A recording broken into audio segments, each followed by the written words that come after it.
Okay, now let's consider floating point variable. Floating point variable holds decimal values. So what's the size of a floating point variable?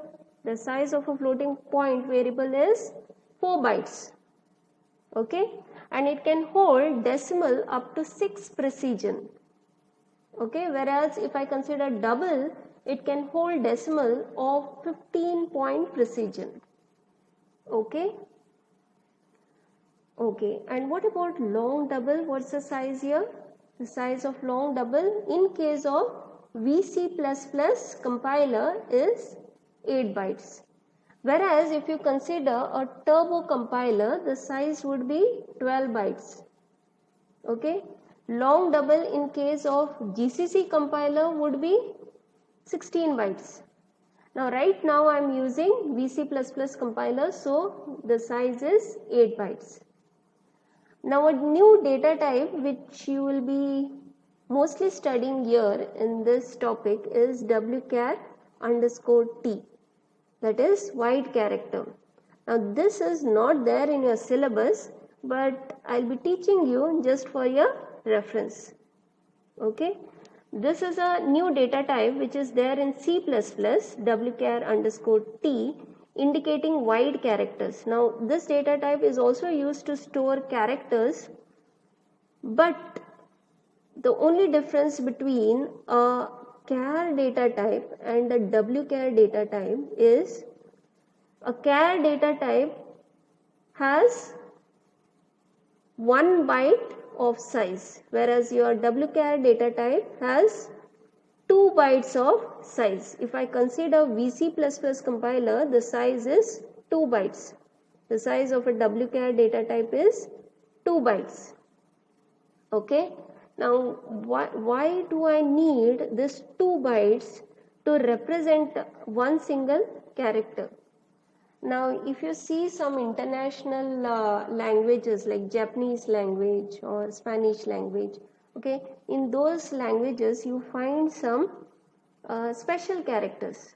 Now these special characters cannot be represented using your char data type, because char data type at the max it can represent how many characters? 256 characters. At the max you can represent 256 characters.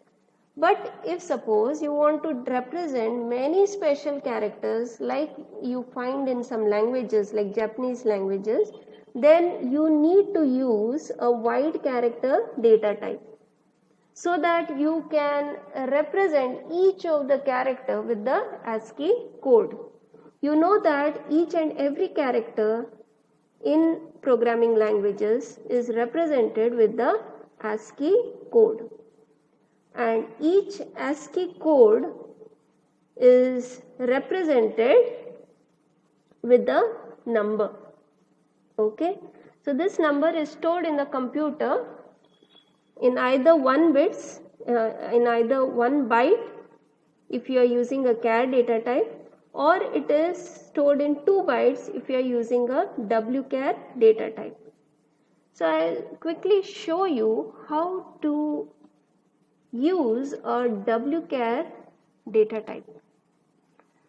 So I am using a wchar_t data type to represent a character. Let me declare a variable C which is of type wchar, wide character data type, and then I'll assign a character to it. Okay, I'll assign a value to it.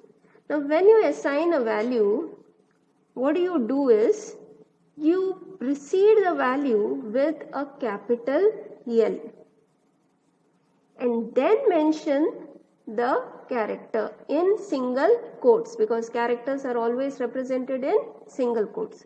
So I'll put my single quotes here and then represent the character. So I am representing the character A. Okay, and terminate every line with the semicolon. If suppose you use your normal char variable, how will you declare it? You will say char B is equal to A. Okay, See here, this is a wide character data type and this is a normal character data type. This uses 2 bytes, wchar data type uses 2 bytes, whereas character data type uses 1 byte. Okay. Now if I want to print the value of this variable C, I simply say cout C. That's it. Okay. If you want the control to go to the next line, just say insertion operator and write end L. Okay. So the value of this variable C, that is A, will be printed on the screen. Okay. This is how you can use a wide character data type. But make sure when you are assigning value to a wide character variable, please precede the character with a capital L symbol. Okay. Similarly, in C++, there is another data type called bool. Now this boolean data type is used to store either true or false values. For example, let me declare a variable h and let me also give a value to it. It can have either true or false value. So let me assign a value true to it. I can even give a value false. So this variable h, which is of type boolean, can hold either true or false values. So what is the size of this data type? The size of this data type bool is 1 bit, not 1 byte, but 1 bit. Now you'll ask me why a size of 1 bit is assigned to the boolean variable. That's because this variable h holds only 2 values, that is either true or false, right? Either 1 or 0. 1 means true, 0 means false, right? So that is why I need only 1 bit to store those 2 values, that is either 1 or 0. So we have studied almost all the data types that we are going to see in C++ programming language. So all these data types are built-in data types.